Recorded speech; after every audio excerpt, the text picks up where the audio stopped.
नमस्कार, मैं अंकित एक बार फिर आप सभी का स्वागत करता हूं लोकतंत्र समाचार में। इस कार्यक्रम में हम आपको बताएंगे ऋतुराज झा जी के वो अनछुए पहलू जो आपने अभी तक किसी कार्यक्रम में नहीं देखे हैं। तो चलिए बिना विलंब किए मिलवाते हैं आपको दिल्ली किराड़ी विधानसभा से विधायक एमएलए ऋतुराज झा जी से। तो नमस्ते, बहुत बहुत स्वागत है सर हमारा इस खास कार्यक्रम में। Thank you. सबसे पहला सवाल तो मेरा यही रहेगा, क्या कारण रहे जो आपको राजनीति के क्षेत्र में कदम रखना पड़ा? मैं आपको बताऊं कि हम लोग तो पढ़ने लिखने वाले लड़के थे और मैं रहने वाला समस्तीपुर बिहार का हूं जी और मेरे पिताजी टीचर थे। जी तो अपनी पढ़ाई वढ़ाई पूरी करके हम लोग दिल्ली आए, फिर हमने नौकरी शुरू करी कन्वर्जेंस इंडिया प्राइवेट लिमिटेड में गुड़गांव में। लगभग 5 साल वहाँ पे नौकरी करी। उसी वक्त हम लोग पॉलिटिकल इंटरेस्ट तो हर बिहारी का होता है। उस मिट्टी में कुछ बात है कि पॉलिटिकली बड़े साउंड लोग होते हैं, तो पॉलिटिकली चीज़ों को देख तो रहे थे, कॉमनवेल्थ गेम्स ये वो इधर उधर, बहुत नेगेटिविटी थी उस समय में। फिर एक उम्मीद की किरण जगी जब अरविंद केजरीवाल जी ने पूरा इंडिया अगेंस्ट करप्शन का जो आंदोलन था उसके नायक थे, उसके डायरेक्टर थे। तो उन्होंने जिस प्रकार से पूरे देश के अंदर चेतना जगाया, जिस प्रकार से उन्होंने पूरे आंदोलन को चलाया, उसी आंदोलन में हम लोग शामिल हुए। और अरविंद केजरीवाल जी के आह्वान पे जिस प्रकार से हज़ारों लोगों ने अपनी नौकरियां छोड़ करके देश के लिए, समाज के लिए समर्पित हुए, उनमें से एक मैं भी था। अपनी नौकरी वोकरी छोड़ करके हम लोग शामिल हुए। उस वक्त घर के लोग बहुत नाराज़ हुए, बहुत गुस्सा हुए। एक मिडिल क्लास फैमिली का लड़का जो एजुकेशन लोन लेके पढ़ा हो, फिर फैमिलीज़ की भी उम्मीद होती है कि अब लड़का कमा रहा है, कुछ परिवार के लिए करेगा, कुछ अच्छा करेगा। अभी 5-6 साल ही नौकरी करते हुए थे और नौकरी छोड़ देना तो मतलब जैसा एक होता है आम एक नॉर्मल फैमिलीज़ के अंदर में। लेकिन उस वक्त तो मुझे समझाने में बहुत तकलीफ़ हुई थी, क्योंकि कैसे समझाऊं कि मैं क्या कर रहा हूं, उसका क्या परिणाम होगा। फिर धीरे धीरे 2015 में अरविंद केजरीवाल जी उससे पहले एक बार मुख्यमंत्री बन चुके थे। मुझे किराड़ी क्षेत्र, क्योंकि जो सबसे टफ क्षेत्र था डेवलपमेंट के पर्सपेक्टिव से, पॉलिटिकल पर्सपेक्टिव से, तो इस क्षेत्र को मुझे दिया गया था एक चैलेंज के रूप में। और 2015 में यहाँ की जनता ने आशीर्वाद दे करके जिताया, फिर 2020 में जिताया। तो यहाँ की बुनियादी चीज़ों पे काम करने का प्रयास कर रहे हैं। बहुत सारे काम हुए हैं, बहुत सारे काम हो रहे हैं, बहुत सारे काम अभी होने हैं। जैसा ऋतुराज जी, हमारे कार्यक्रम का ही नाम है बात मन की, तो हम इस कार्यक्रम में वो तमाम पहलू आपसे जानेंगे कि आपको क्या लगा। जैसे परिवार में कौन कौन था, फिर उसके बाद आप राजनीति में आए, तो सबसे बताएं कि परिवार में कौन कौन है और कहाँ से आप बिहार में हैं? बिहार में समस्तीपुर डिस्ट्रिक्ट का रहने वाला हूँ। पहले तो परिवार में मम्मी पापा और सिस्टर थी छोटी, नानी जी साथ में हैं। और फिर राजनीति में आ गए, 2015 में एमएलए बन गया। फिर घर वालों ने कहा कि चलो अब शादी भी कर लो। फिर 2016 में शादी हो गई। फिर 19 में एक बेटा है, एक बेटी है छोटी। तो परिवार थोड़ा बड़ा हो गया है ना। तो अच्छा है, अब काफ़ी हंसता खेलता परिवार है। घर जा कर के भी ऐसा लगता है कोई इंतज़ार कर रहा है, कोई दरवाजे पे पापा पापा करके इंतज़ार कर रहा है। तो अच्छा है, ये जीवन में यही चीज़ें चलती है ऐसे। पहली मुलाकात कब हुई आरती जी से? आरती जी से वैसे इनडायरेक्टली मुलाकात तो बनारस में हुई थी। जब आपको याद होगा 2014 में अरविंद केजरीवाल जी लोकसभा का चुनाव लड़ रहे थे, तो इंटरेक्शन तो पहले वहीं हुआ था, लेकिन फिर बात धीरे धीरे आगे जब बनी थी, जब 15 के बाद बात धीरे धीरे आगे बढ़ी थी। पिताजी टीचर थे, कैसा वातावरण रहता था उस समय घर पे? क्या डांट पर फटकार जाता? मास्टर के परिवार में होता क्या है, मास्टर जी सुबह सुबह उठ करके जो होता है एक डिसिप्लिन फैमिली में जिस प्रकार से होता है, बिल्कुल वैसा ही था। कौन से स्कूल में अध्यापक? गंगा इंटरनेशनल स्कूल है यहीं पे हिरनकूदला मोड़ पे। डॉक्टर सुशील गुप्ता जी जो अभी हमारे पार्टी से ही राज्यसभा के सांसद हैं, वहीं के स्टाफ क्वार्टर में रहता था। एकदम मिडिल क्लास परिवार से आता हूँ, हम में से ज़्यादातर लोग। कौन से स्कूल से आपने पढ़ाई की, उसके बाद शिक्षा कहाँ से ज़्यादा? पढ़ाई मैंने करी है आपको करनाल हरियाणा में हिमालय पब्लिक स्कूल होता था। कर्नल डॉक्टर जीपीएस व्रैच जो पहले डीपीएस मथुरा रोड के प्रिंसिपल रहे हैं 10 साल तक, और आरआईएमसी देहरादून जो कि आपको पता है बहुत ही प्रतिष्ठित संस्थान है, आर्मी से में कर्नल थे वो, और वो वहाँ भी प्रिंसिपल रहे थे। फिर 1987 से उन्होंने अपना स्कूल बनाया था, बहुत अच्छा, one of the top school था करनाल में। वहीं से मेरी पूरी शिक्षा हुई है, चौथी क्लास से लेकर 12वीं कक्षा तक। फिर उसके बाद कॉलेज, फिर नौकरी। उसके बाद कॉलेज की पढ़ाई हमने करी है ऊटी तमिलनाडु से। अच्छा। वहाँ मिथुन चक्रवर्ती जी का एक होटल है जी। और साथ में होटल मैनेजमेंट का कॉलेज है, Monarch International College of Hotel Management, जी। जो टैफे एडिलेड ऑस्ट्रेलिया से एफिलेटेड था। वहाँ से कॉलेज की पढ़ाई करी, फिर वहाँ से पहली पोस्टिंग चेन्नई में हुई। जी। चेन्नई में भी 6 महीना रहा था। जी। फिर दिल्ली आ गया, फिर दिल्ली में कुछ समय नोएडा में भी नौकरी करी थी, ओखला में भी किया था। फिर कन्वर्जिस में 5 साल तक वहाँ टिक गया था अच्छे से। जी। बाकी जगह तो थोड़ा टेन्योर कम था, 1.5 साल का था। कन्वर्जिस में टिक गया था 5 साल तक। कन्वर्जिस की नौकरी छोड़ के आया था। एक जो अच्छी खासी नौकरी पे थे, फिर आपने वो कॉलेज पढ़ा, स्कूल पढ़ा, क्या लगा अरविंद केजरीवाल में? बात आपके दिमाग जहन में क्या आई कि आपने उनके साथ अपनी शुरुआत की राजनीति? देखो, इंटरेस्ट होता है मेरा, पॉलिटिकली और सोशली इंटरेस्ट बहुत अच्छा था, बहुत पहले से था। जी। और मैं मानता था कि यार आपको भगवान ने जो लाइफ दी है, जी। देश के लिए, समाज के लिए कुछ करना चाहिए।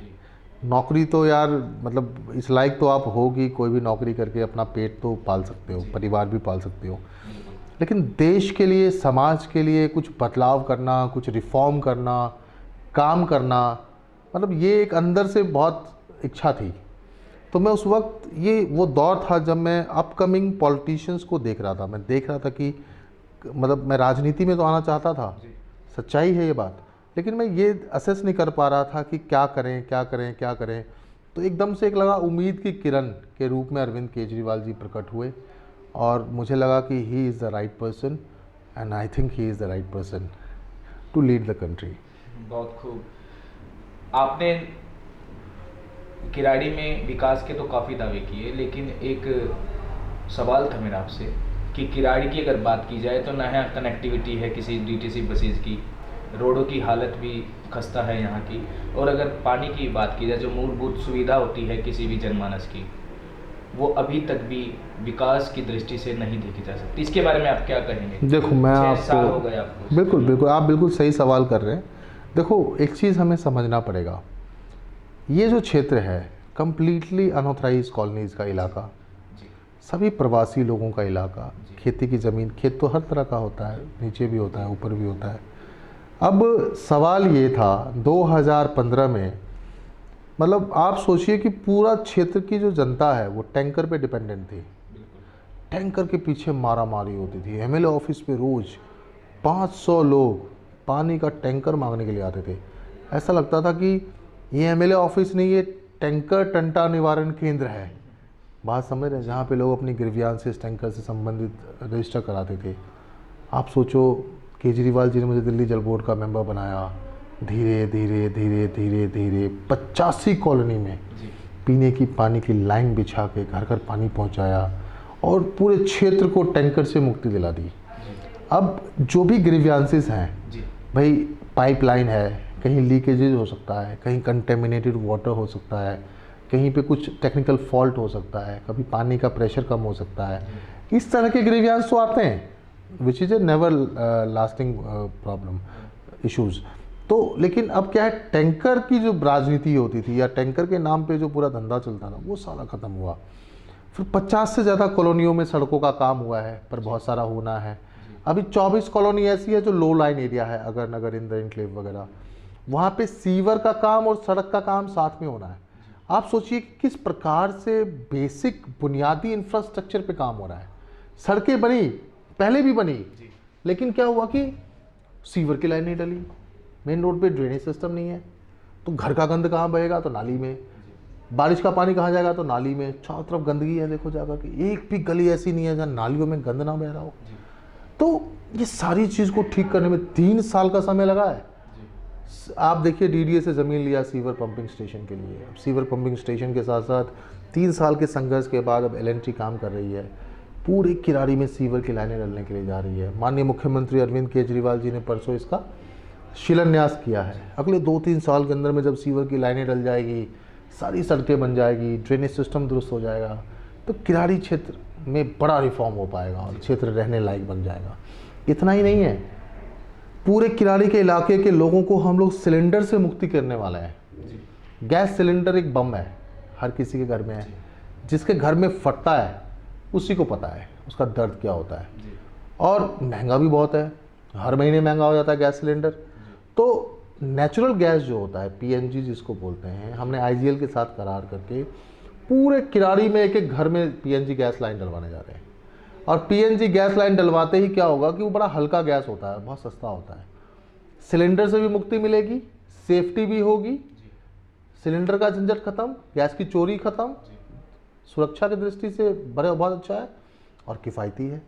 कितना भी चलाओगे 200-300 रुपये से ज़्यादा उसका बिल नहीं आएगा। तो उससे जो पैसा बचेगा उस पैसे से आप अपने बच्चे के फ्रूट्स पे, दूध पे, सेहत पे, घर पे ज़्यादा खर्च कर सकते हो, है ना भाई। एक कमाई है, दूसरी बचत है। जब दोनों चीज़ का बैलेंस होता है तो एक परिवार की तरक्की होती है। जब परिवार की तरक्की होती है तो देश की तरक्की होती है। जैसे आपने बताया कि पाइपलाइन आप पूरे किराड़ी में डलवा रहे हैं, वहीं अगर देखा जाए तो दिन प्रतिदिन गैस के दाम बढ़ते जा रहे हैं। जो आम जनमानस है, जो मिडिल क्लास है, उसकी कमर तोड़ रहा है। इसके बारे में आप क्या कहेंगे? अब गैस की लाइन देखो, गैस के दाम तो मैं कंट्रोल नहीं कर सकता, वो तो केंद्र सरकार की है, उनको करना चाहिए, उनको सोचना चाहिए कि गरीब लोगों का क्या हाल है। लेकिन हाँ, हम अपने तरफ से पीएनजी गैस लाइन का जब लाइन डाल देंगे तो लोगों को बचत होगी। तो मुझे लगता है किराड़ी क्षेत्र का संपूर्ण विकास रातों रात तो नहीं हो सकता है, पर किराड़ी क्षेत्र संपूर्ण विकास की ओर चल रहा है। आज प्रेमनगर में हम स्कूल बना रहे हैं, हम अस्पताल बना रहे हैं। 6 महीने तक लगातार डीडीए में चक्कर काट के संघर्ष करके हमने 3 एकड़ ज़मीन ली है। और ये देखिए, टाइम्स ऑफ इंडिया अखबार है, इस पर आज स्पेशल स्टोरी छपा है किराड़ी के अस्पताल को लेके। ये कि देखिए, मंत्री जी का स्टेटमेंट छपा है, मेरा नाम छपा है, Rituraj Jha got 3 acres of land allotted from Delhi development authority. कितने सम्मान की बात है, एक प्रतिष्ठित अखबार पूरी स्टोरी कर रहा है किराड़ी क्षेत्र के डेवलपमेंट के बारे में। तो जब अस्पताल बनेगा, आज सारी किराड़ी की जनता संजय गांधी हॉस्पिटल जाती है, अंबेडकर हॉस्पिटल जाती है, ओवर क्राउडेड है, पूरी सुल्तानपुरी, पूरी मंगोलपुरी, पूरी बाहरी दिल्ली संजय गांधी पे एक बेड पे 3 लोग, क्यों धक्के खाएंगे हम प्रवासी लोग स्वाभिमानी होते हैं, हम अपना अस्पताल बनाएंगे और 3 एकड़ की जमीन ली है और अपना 300 बेड से ऊपर का अस्पताल बनाएंगे, सुपर स्पेशलिटी हॉस्पिटल, और रिकॉर्ड समय में बनाएंगे, ताकि हमारे लोगों को, किसी को बुखार लगेगा तो मोहल्ला क्लिनिक में जाएगा, 10 से ज़्यादा मोहल्ला क्लिनिक बना दिए हैं। किसी को बड़ी प्रॉब्लम होगी तो अपने अस्पताल में जाएगा, कहीं धक्के खाने की जरूरत नहीं है। ये डेवलपमेंट होता है, इसका मतलब डेवलपमेंट होता है। आपने कहा कनेक्टिविटी की प्रॉब्लम है, ट्रैफिक कंजेशन है। इसी बाबा विद्यापति मार्ग पर अंडरपास बनाने की योजना है, ताकि रोहतक रोड से जुड़ सकें, इधर रोहिणी से जुड़ सकें। जिससे क्या होगा कि ट्रैफिक कंजेशन, यानी पूरा का पूरा जो प्रेमनगर का इलाका है वो उधर डाइवर्ट हो जाएगा और इधर के इलाके इधर डाइवर्ट हो जाएंगे। मेन मुबारकपुर रोड जो है उस पर भी ट्रैफिक का जो वॉल्यूम है कम हो जाएगा। और जो मेन मुबारकपुर रोड पे रेलवे फाटक का इशू है, क्योंकि उसमें 3 सरकारों को काम करना है, एमसीडी को करना है, दिल्ली सरकार को करना है, केंद्र सरकार को करना है, कोशिश कर रहे हैं कि उसका भी सॉल्यूशन हो जाए। जैसे हाल ही में मुख्यमंत्री जी भी आपके किराड़ी क्षेत्र में आए थे, और क्या क्या उन्होंने जो किराड़ी की जनता है उनके लिए वादे किए, और क्या क्या प्लान है आपके? और देखो, मैं आपको बताऊं, किराड़ी संपूर्ण विकास, 5 नए स्कूल बनाने हैं, 1 अस्पताल बनाना है, पूरे किराड़ी क्षेत्र के अंदर में सीवर की लाइन डाल रहे हैं, एलएनटी काम कर रही है, पूरे किराड़ी के अंदर में पीएनजी गैस की लाइन डाल रहे हैं, पूरे किराड़ी क्षेत्र को हाई टेंशन तार से मुक्ति दिला रहे हैं, पूरे किराड़ी क्षेत्र के सारे मेन सड़कों पर में पक्का नाला बना करके करने, और ये जो केएसएन का नाला है इसको रोहतक रोड से डाइवर्ट करके मेन नाले में डाल रहे हैं। उस प्रोजेक्ट पे काम चल रहा है, ताकि हमारा ड्रेनेज सिस्टम भी दुरुस्त हो जाएगा। साथ में सारे मेन सड़कों के ऊपर में जब पक्का नाला कवर ड्रेन होगा तब बारिश का पानी जो है सो तुरंत निकल जाया करेगा, उसकी दिक्कत खत्म हो जाएगी, सीवरेज की प्रॉब्लम खत्म हो जाएगी, और साथ में सिलेंडर से मुक्ति मिल जाएगी। इससे ओवरऑल डेवलपमेंट होगा। और साथ में इतनी बड़ी संख्या में जो नौजवान हैं उसके रोजगार का इंतजाम भी किया है। किराड़ी से के बॉर्डर पे रानी खेरा इंडस्ट्रियल एरिया 7,000 करोड़ रुपए का इन्वेस्टमेंट दिल्ली सरकार कर रही है, एक हाईटेक इंडस्ट्री बना रही है, जिसमें 2 लाख से ज़्यादा नौजवानों को रोजगार मिलेगा, और सबसे ज़्यादा बेनिफिट किराड़ी के लोगों को मिलेगा। किराड़ी का अगर नगर क्षेत्र जो सबसे पिछड़ा है, मैं कहता हूँ आने वाले समय में किराड़ी का सबसे डेवलप क्षेत्र होगा। क्यों? क्योंकि वहाँ के लोगों को रोज़गार भी मिलेगा, वहाँ की इकॉनमी भी बढ़ेगी, क्योंकि जो जिनको रोज़गार मिलेगा, जो बाहर से भी रोज़गार करने के लिए आएंगे, लेने के लिए आएंगे, वो रहेंगे कहाँ? जब रहेंगे तो खाएंगे क्या? तो पूरी ओवरऑल इकॉनमी को फ़र्क पड़ेगा, पूरा डेवलपमेंट में एक बहुत बड़ा चांद लगेगा। तो किराड़ी संपूर्ण विकास हमारा लक्ष्य है, किराड़ी संपूर्ण विकास हमारा सपना है, हमारा उद्देश्य है, जिसकी प्राप्ति ही एकमात्र हमारा उद्देश्य है। तो ऋतुराज जी, आपने बताया कि किराड़ी संपूर्ण योजना के साथ आप किराड़ी की जनता के बीच में जाएंगे। अभी हाल ही में नगर निगम चुनाव भी आने वाले हैं, किन मुद्दों के साथ आप अपने प्रत्याशियों को इस मैदान में उतारेंगे? आपने देखा कि अभी निगम के चुनाव हुए थे जी और निगम के चुनाव में 5 सीटों पे हुए, जी भाजपा 0 हो गई, जी आम आदमी पार्टी को 4 सीटें मिली। जी क्यों मिली? क्योंकि दिल्ली की जनता दुखी हो चुकी है। 15 साल से बीजेपी की लूट चल रही है, जी खसूट चल रही है, पूरे दिल्ली को गंदगी गंदगी कर दिया है। आज एक गरीब आदमी 25 गज का मकान बनाता है, उस पर एमसीडी वाले पैसे की उगाही करने पहुंच जाते हैं। जी सफाई इनसे होती नहीं है, तनख्वाह इनसे दी नहीं जाती है, उगाही ये करते हैं, चोरी चकारी ये करते हैं। लोग परेशान हो चुके हैं। आज माननीय मुख्यमंत्री जी ने कहा है कि एक बार हमको एमसीडी में मौका दे दो, जिस प्रकार से सारी चीज़ें ठीक कर दी है, हम साफ़ सफाई की व्यवस्था भी ठीक कर देंगे। और दिल्ली की जनता अपने नेता अरविंद केजरीवाल पे बहुत विश्वास करती है, बेटा पे विश्वास करती है। और मुझे पूरी उम्मीद है कि इस बार दिल्ली के अंदर में, निगम के अंदर में आम आदमी पार्टी की सरकार बनने के लिए जा रही है और दिल्ली के अंदर में एक और अच्छा व्यवस्था देंगे और निगम के माध्यम से हम अच्छा साफ़ सफाई करके भी दिखाएंगे। और निगम की एक ऐसी सरकार होती है जो आम लोगों से ज़्यादा टच में होती है, डे टू डे लाइफ में बहुत काम होते हैं। और उसमें जब इतना भ्रष्टाचार हो, इतना लूट खसूट हो, तो उसका प्रभाव हर व्यक्ति पे पड़ता है। किसान आंदोलन पे आप क्या कहें, क्या टिप्पणी देंगे? किसानों के साथ जो केंद्र सरकार कर रही है वो बहुत ज़्यादती कर रही है। किसानों की मांगें जायज़ है और उनको मांगें माननी चाहिए, अपनी जिद पे नहीं रहना चाहिए, अपने अहंकार में नहीं रहना चाहिए। जय जवान जय किसान केवल नारा नहीं है, ये हकीकत होनी चाहिए। अगर इस देश की हुकूमत, देश के हुक्मरान अगर जवान और किसान की नहीं सुनेंगे तो किसकी सुनेंगे, है ना? तो मेरा मानना है कि किसान के आंदोलन के साथ हैं हम लोग, उनकी मांगें जायज़ है। और जिस देश में किसान और जवान का अगर इज्जत ना हो, उसका सम्मान ना हो, तो उस देश की हुकूमत पे एक बहुत बड़ा प्रश्न चिन्ह लगता है। अभी रेलवे फाटक का भी कुछ समस्या है, किराड़ी जो रेलवे फाटक है, उसके निवारण के लिए आपने क्या क्या कदम उठाए? उसके निवारण के लिए हम लोग एमसीडी पे दबाव बनाए हुए हैं। सांसद जी से मिले कि भाई मिलके काम करते हैं, क्योंकि उसमें तीनों सरकारों का इन्वॉल्वमेंट है। अपने पार्ट पे जो भी हम कर सकते हैं लगातार फॉलोअप्स के साथ कर रहे हैं। तो अब समय हो चुका है दर्शकों से विदा लेने का। तो ऋतुराज जी, जाते जाते आप क्या संदेश जो किराड़ी की जनता या संपूर्ण दिल्ली की जनता आपको दे रही है, उनको क्या कहेंगे आप? मैं एक ही बात कहना चाहता हूं साथियों कि कोरोना काल के अंदर 7-8 महीने हमारे ख़राब हुए। अगर वो 7-8 महीने ख़राब नहीं होते तो शायद किराड़ी क्षेत्र का डेवलपमेंट में और भी बहुत कुछ हो चुका होता। लेकिन कोई बात नहीं है, जैसा कि कहते हैं लोग, एक्ट ऑफ गॉड है, कुछ चीज़ें अपने हाथ में नहीं होती है। कोई बात नहीं है, 7-8 महीने ख़राब हुए, कोशिश करेंगे और तेज़ रफ्तार से दौड़ के उस 7-8 महीने को भी कवर करने का कोशिश करेंगे। कुछ हद तक कवर किया भी है, आगे और कवर करेंगे। लेकिन जितने भी डेवलपमेंट की बातें मैंने कही है, एक भी काम आपके सहयोग के बिना नहीं हो सकता है।